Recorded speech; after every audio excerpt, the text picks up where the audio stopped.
having a life scholarship and being able to afford to go to college made me feel inspired to go. When I got a life scholarship, it was such a relief. I knew that I wanted to have an impact. Having a life scholarship through the SC Education Lottery was huge. It gave me the opportunity to make that impact right here at home. The South Carolina Education Lottery. A better you, a better us, a better South Carolina. Visit sceducationlottery.com/betteryou. The National Broadcasting Company presents The Adventures of Sam Spade, Detective.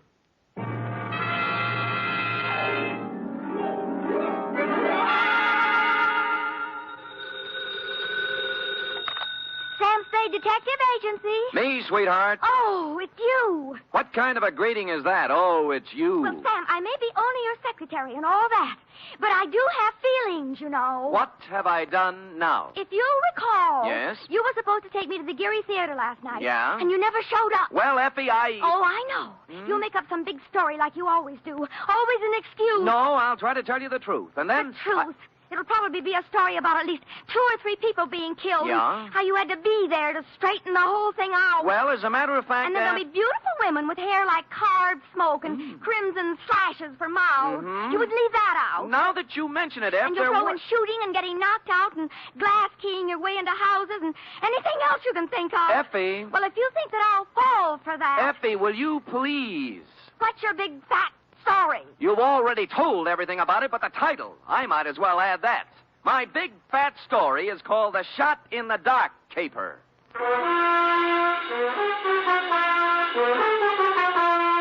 Transcribed for NBC, William Spear, radio's outstanding producer, director of mystery and crime drama, brings you the greatest private detective of them all in The Adventures of Sam Spade.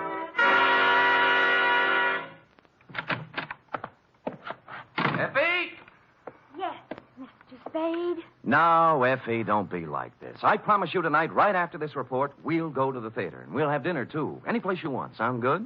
You're the employer. The faster we do the report, the faster we get out. And I won't even take time out for a drink. So come on, let's go, shall we? Oh, Sam. You see? I can't stay mad at you. Date, fill it in. To Managing Editor, San Francisco Evening Gazette. City. From Samuel Spade, license number 137596. Subject, The Shot in the Dark Caper. Or, Stop the Presses. Spade has his pants caught in them. Caught? Dear News Hawk, the next time you have a bright idea about a story, count me out. There's too much work for the money it pays, and the glory just doesn't exist. I don't mind being knocked on the head, shot at, lied to, double-crossed, and otherwise treated cruelly by circumstance, but to do it all in one night just so you can have a scoop and then be referred to in your columns as a Gazette staff member, well, my professional pride was severely injured. I am a detective, sir, and nobody's staff member. Well, now that that's off my chest, here in journalistic prose is what happened starting yesterday afternoon. Sam Spade Detective Agency? Yes, he is. It's for you, Sam. I'll take it in here, Ed. Spade. This is Woodrow Wilson. Really? Well, I'm sorry. I have Teddy Roosevelt on the other phone. It might take some time. You better try me later. Bye. Spade. Huh? Somehow I thought you were above that sort of corny repartee. I am above nothing, sir, as long as it's ethical. Now, which Woodrow Wilson is this? I'm the new managing editor of the Evening Gazette. Well, welcome to town. What can I do for you? I have a job you might like, an interesting job and interesting money. How interesting? If you find out what I want, you can almost name your own price. Can you get over here in 3 minutes? With any sort of a tailwind, I'll make it in 2. A new track record.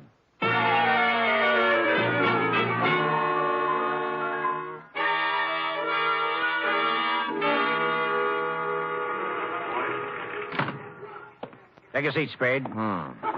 Now, what is this interesting job? First, let me say I don't know much about you personally, but you come well recommended. I've tried. Second, this is a confidential matter, and I want it to remain that way. Of course. I'm going to trust you as I would one of my own staff members. The police aren't to find out about it until it's all over. And if any other newspaper gets it, you might as well leave town. Woody, old boy, the man doesn't live who can say I ever double-crossed him. For money or love or anything else. I or had love... to say it so we'd understand each other. Now, take a look at this news photo. Yes? One of our boys snapped it. What do you see? A street intersection. O'Farrell, I'd say. 2 automobiles hit head-on. An ambulance, a couple of people injured, a sordid crowd. We took that picture 3 days ago, Tuesday night, routine accident picture. But this morning, when we were filing it, I looked at it again, and I noticed something startling. Look at it. It's a shot in the dark, but I smell a story. Well, maybe I have a cold, but whatever it is escapes me. On the right side of the picture is an apartment house. Hmm? Now count up 6 floors and look at the 4th window across to the left. Here, use this magnifying glass. Oh, what do you know? Somebody just fired off a gun. That's it. All you can see is a hand and a smoking gun. You can't even tell whether the hand's male or female. But somebody shot at something, probably a person, just a second before that picture was taken. You want me to find out why, huh? This calls for a detective, not a reporter. There hasn't been a single homicide, suicide, or gunshot wound reported in the city since that happened. Now, I want the story. Get it. Okay, Chief. Get ready to rip out page 1.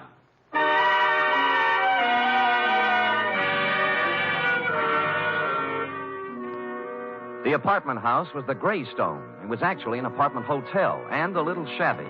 I entered an hour later with a suitcase and an out-of-town look. The nameplates on the mailboxes showed about 5 vacancies, including one on the 6th floor. I rang the manager's door buzzer. Good afternoon. I'd like to rent an apartment if I could. Come in. Just drop your suitcase anyplace. My name's Ed Barry. How are you? Your suitcase is leaking. Oh? We charge one price, $175 per night. Well, I don't have that kind of cash with me or my checkbook. Could I pay you tomorrow? Oh, sure thing. Your name? Mark Humboldt. Mark Humboldt. B-O-L-T? Yes, that's it. Where you from, Mr. Humboldt? New York, boy, New York. 48 East 51st Street. Near Broadway. Next to kin? Huh? Any family, relatives? No. Oh, you own a car? Look, I'm just renting an apartment, not taking out life insurance. Well, you see, there's a state law here requires us to get this sort of information. I'm sorry, but there's nothing I can do. No car. A bank account? Corn Exchange Bank. You own any property? Yes, I do. Albany, New York. Just how much, would you say? 6 feet in a cemetery. I expect to be buried there. Yeah, well, I guess that about takes care of it. Anything on the 6th floor? Well, why the 6th particularly? My lucky number. Oh, well, I'm sorry. Maybe later. Right now, we got nothing on the 6th. Come on, I'll show you around.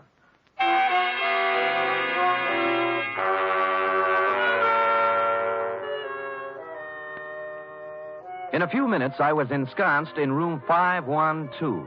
As he stood in the doorway, Ed Baring, the manager, scanned my luggage, my clothes, my ring and wristwatch, as if he were trying to estimate what he could get for me from a fence. After he went back to his apartment, I took a stroll up to the 6th floor. Woody Wilson and I figured the gun incident took place in apartment 608. So I counted back from the end of the corridor and found we were right. 608 was silent. I knocked, but no one answered.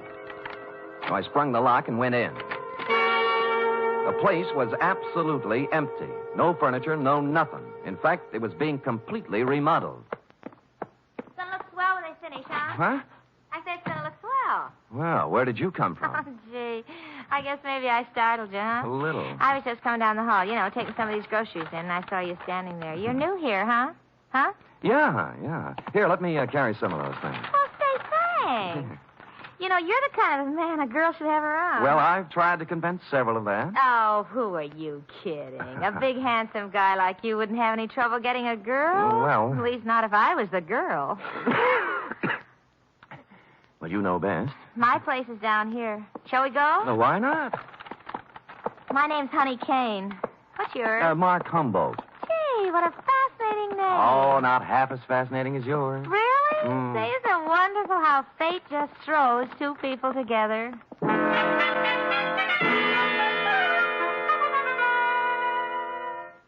The bags of groceries we were carrying had a layer of dust on them, and the bags looked as if they'd made 50 trips to the grocery store. No one had to hit me on the head. Sam Spade, detective. She was small in peroxide, and if you like 'em stupid, small in peroxide. She lived in apartment 620 with a roommate who was quite a bit different. Prettier, smarter, and quieter. Sandra, I want you to meet this very nice gentleman, Mr. Mark Humboldt. Humboldt. Oh, sure, I remember the Mark part, but this is Sandra Lynn. How do you do, Miss Lynn? Hello. Yes, well, nice day. Great. Well, Just put the groceries down here, huh? Oh? There. Now, let's have some fun. Like fun, Mr. Humboldt? Wouldn't be without it. You're priceless. Well, come on, let's start with a drink. How about you, Sandra? No, you kids have your fun. I'm going out for a walk. Tumble, you're supposed to be looking at me.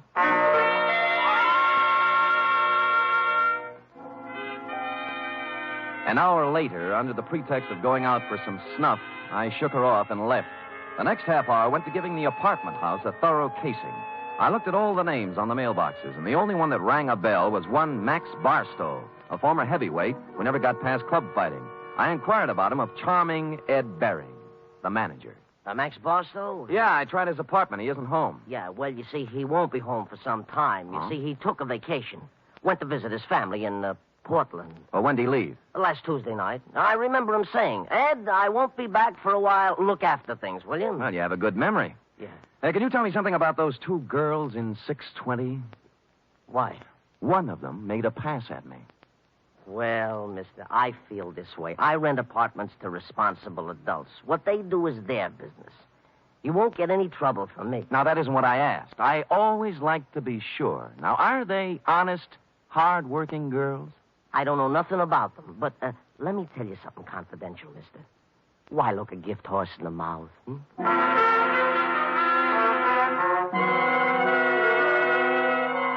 Well, I gumshoed around the apartment house some more, and one thing was sure. They were making a number of extensive alterations. For example, in the basement, there was a new cement floor.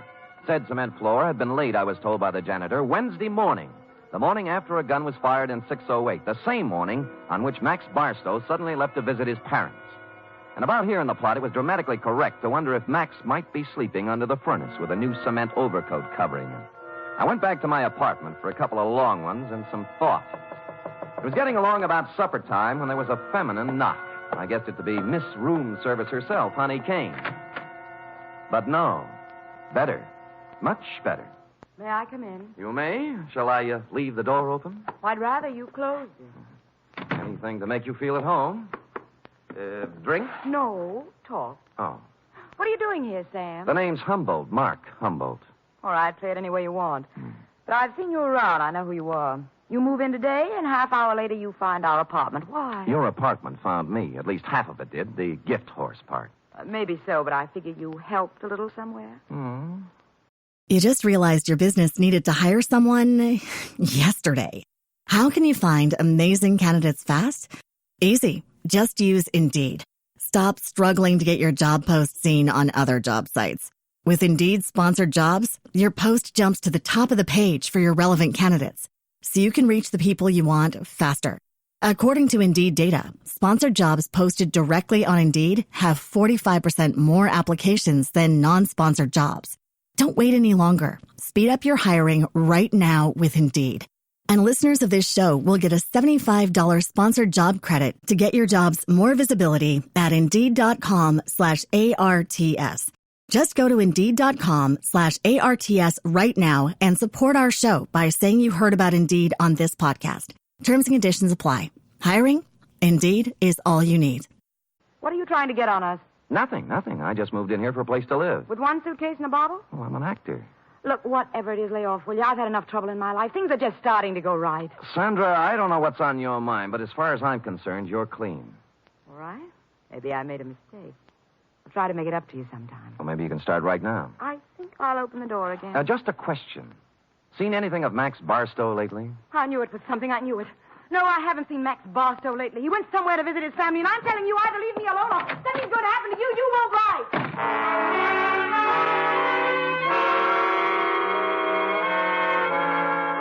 She stormed out looking lovely all the way, and I sat very quietly for a minute. It was the second time somebody said it. Max Barstow was visiting his family. And that was very interesting because, you see, Max Barstow didn't have any family. When he first started fighting, he was under the aegis of the St. John's Orphanage. So, what was all this rehearsed account of his absence? I watched at the window to see if Sandra Lynn went anywhere, and she appeared on the street. I was out of the room and down the stairs, presto. 10 blocks later, she turned in at a brownstone on Polk Street, went in the first apartment on the first floor. 15 minutes later, she hurried out, and I went up to the apartment and knocked. The door opened cautiously. Yes, what is it you want? Is Mr. Fairchild in? Nobody here by that name. You got wrong address. Now, just a minute. He used to live here. No more he does. Well, could you tell me where I could find him, Mr. Sigmund Polkus. I don't know. Try the manager.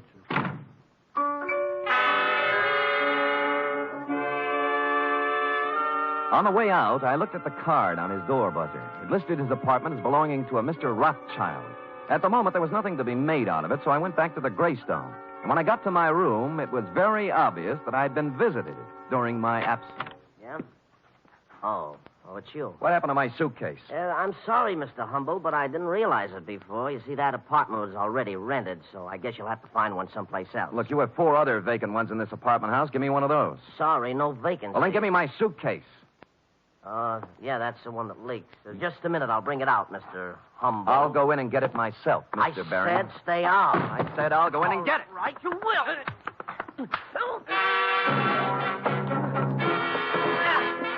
He swung at me, I blocked, and stepped into him. He gave way, and I followed in. And then as I moved into the apartment, someone stepped out from behind the door. I turned, but it was too late. I was sandbagged. The face behind the arm that swung it looked an awful lot like that of Max Barstow. I remember asking myself as I went down, if Max Barstow wasn't shot in room 608, who was?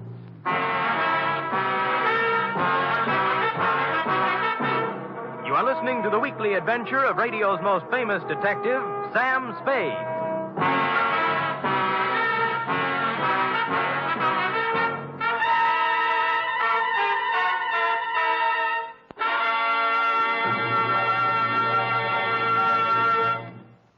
Three chimes mean good times on NBC.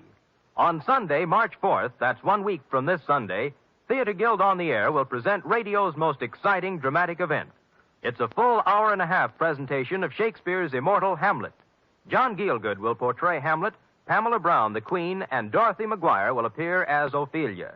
The intrigue, beauty, and romance of Hamlet come to life Sunday, March 4th, on Theater Guild on the Air.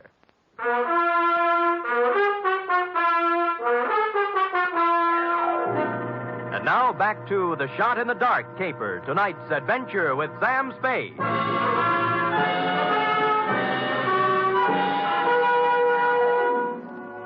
I wasn't out for long, but it was long enough to have been carried out of the apartment manager's place and dumped in an alley. I sat up and rubbed the back of my head and discovered the boys had a sense of humor. Pinned on my chest was a note that said, "Beat it."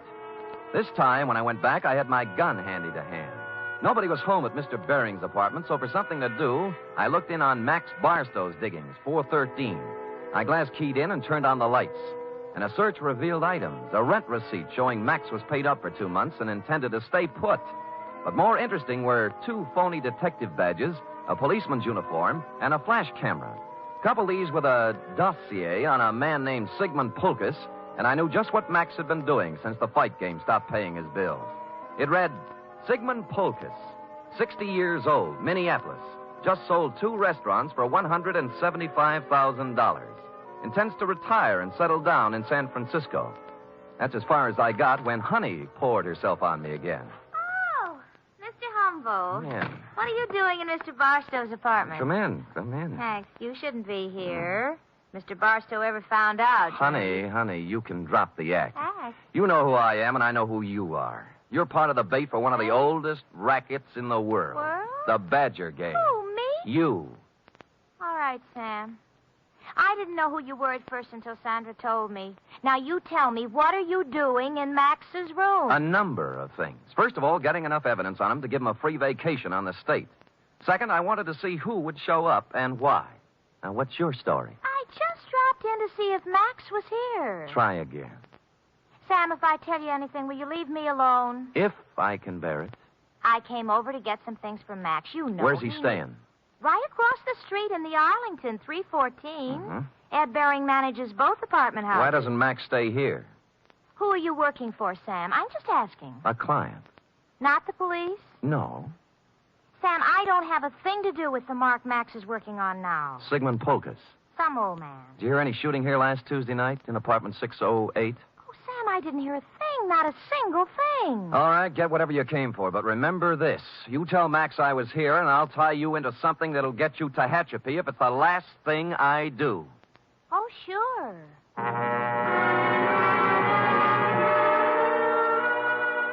I knew she'd be impressed with that type of threat because her kind of girl lives by playing tag with the law.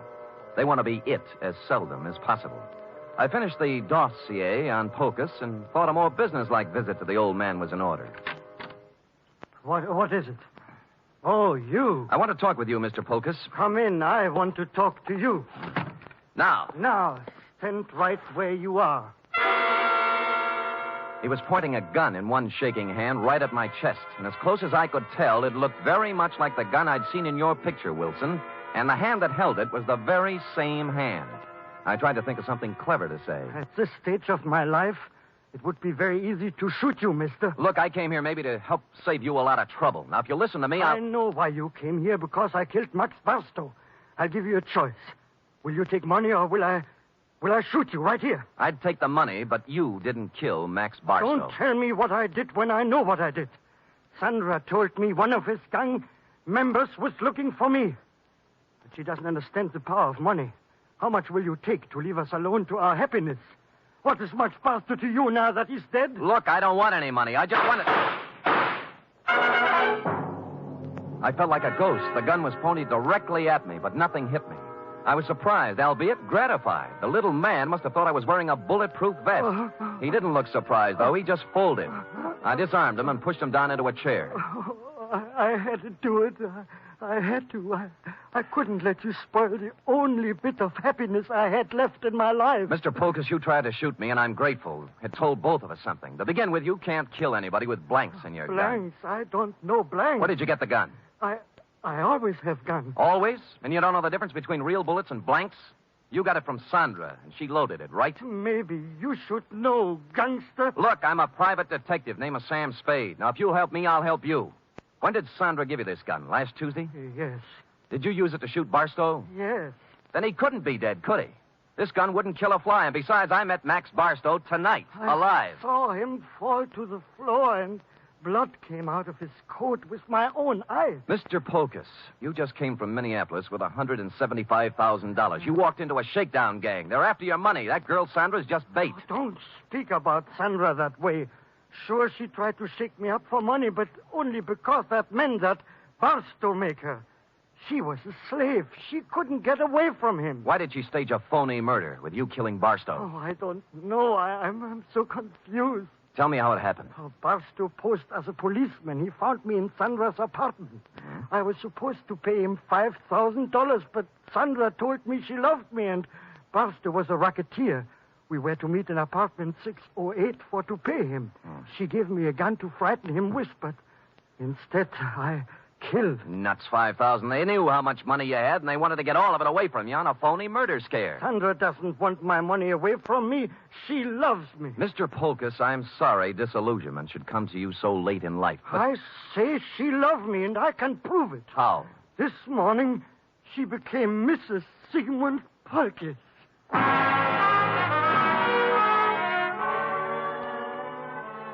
That made me sit down and think things through a little more carefully. She could have gotten his money, or most of it, without marrying him. Maybe she did love him. Or maybe they felt he was too dumb to pay off. Or maybe she married him so she could murder him. And maybe a dozen other things. His suitcases were packed, and he said that he and Sandra planned to leave town tonight. He'd been waiting for her when I came in, but she was already 2 hours late. I could think of only one place she could be. So I left poor Mr. Polkus and went to the Arlington. 314, the address Honey Kane had given me. And she was there. Oh, Sam. I'm glad you came. I was scared. I didn't know what to do. I'm scared. Now, honey, quiet down and tell me what you're scared about. In the bedroom. Max. He's dead. But A knife job. When'd you find him? 5 minutes ago. I was with him before. And then I went out for some Chinese food when I came back. All right. Who else was here tonight? I didn't see anybody. But what? He was awful mad at Sandra. Said she was double-crossing him, and he wouldn't let her get away with it.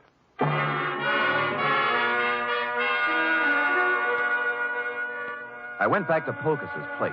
He was gone, but his bags were still there, so I figured he'd be back. I put out the lights and sat in a chair.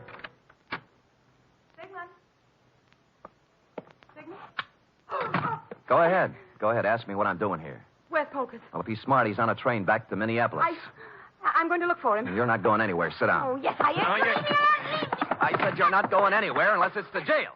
What do are you playing Mr. District Attorney for? Because you killed Max Barstow. Now tell me why. Oh, don't be a joker. Max Barstow's as alive as you are. I'm not talking about the phony murder staged for the benefit of Polkus. Barstow was stabbed to death a half hour ago. He wasn't. He was. I saw him. Who? You. Oh, Sam, I didn't. I saw him earlier today, but he was all right. You married Polkus to double-cross him, didn't you? You were going to skip town with him, Mark. Well, sure I was, so why would I kill Max? Because he knew what you were going to do, that's why. I tell you, I didn't.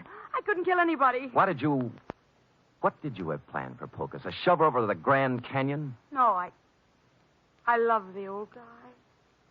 Come on, we'll drop in at police headquarters. No, Sam. No. Sam. Nothing. I wouldn't take you with a U.S. Mint thrown in. Will you let me go if I tell you what happened? If I tell you who killed Barstow? Well, if you didn't do it, nobody could hold you. For murder, anyway. Bering.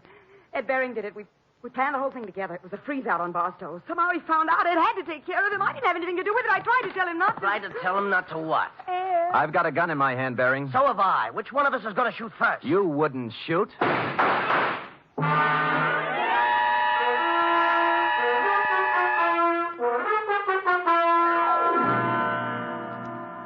But he did. Period. End of report. Sam, is that all?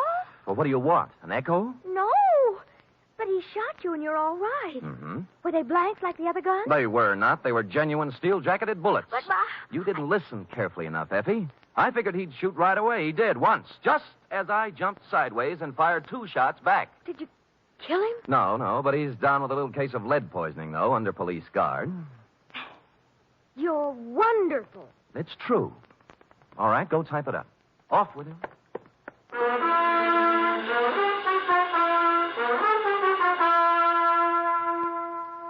Three chimes mean good times on NBC. Tomorrow, you're invited to a 1-hour concert by the renowned NBC Symphony under the direction of Bruno Walter. Featured soloist for tomorrow's performance is celebrated violinist Joseph Fighetti, who will be heard in Mozart's brilliant concerto for violin and orchestra. It's the very finest in musical listening, every Saturday with the NBC Symphony. Here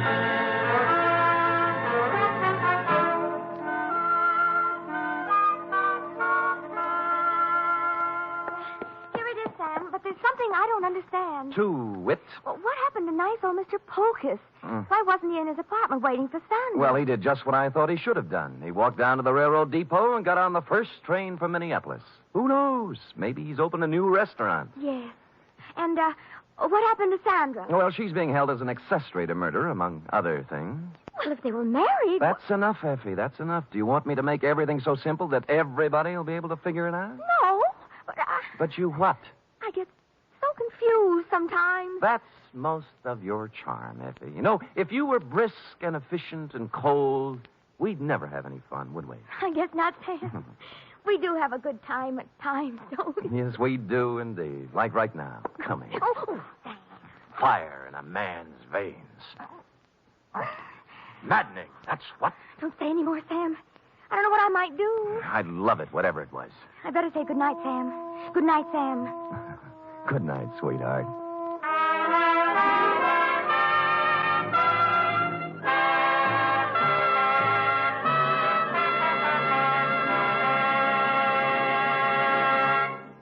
Tonight's transcribed adventure of Sam Spade was produced, edited, and directed by William Spear. Sam Spade was played by Stephen Dunne. Lurene Tuttle is Effie. Script for tonight's adventure by John Michael Hayes. Musical scoring by Lud Gluskin, conducted by Robert Armbruster.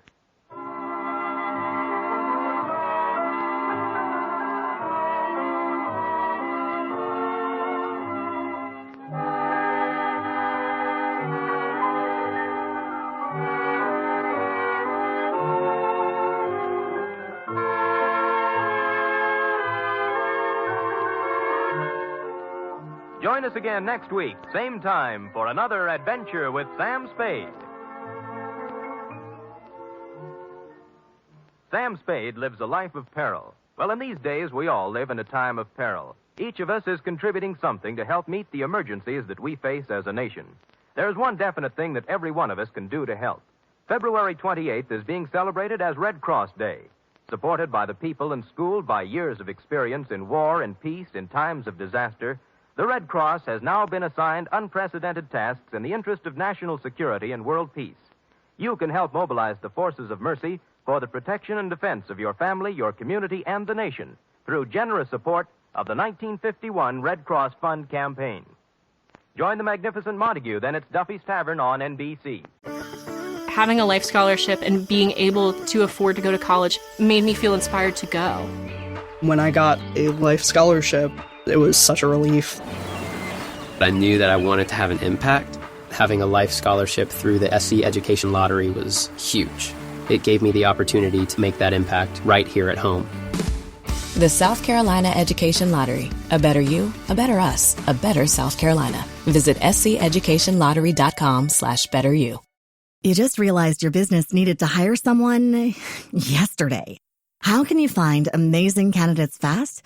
Easy. Just use Indeed. Stop struggling to get your job post seen on other job sites. With Indeed sponsored jobs, your post jumps to the top of the page for your relevant candidates, so you can reach the people you want faster. According to Indeed data, sponsored jobs posted directly on Indeed have 45% more applications than non-sponsored jobs. Don't wait any longer. Speed up your hiring right now with Indeed. And listeners of this show will get a $75 sponsored job credit to get your jobs more visibility at Indeed.com/ARTS. Just go to Indeed.com/ARTS right now and support our show by saying you heard about Indeed on this podcast. Terms and conditions apply. Hiring? Indeed is all you need.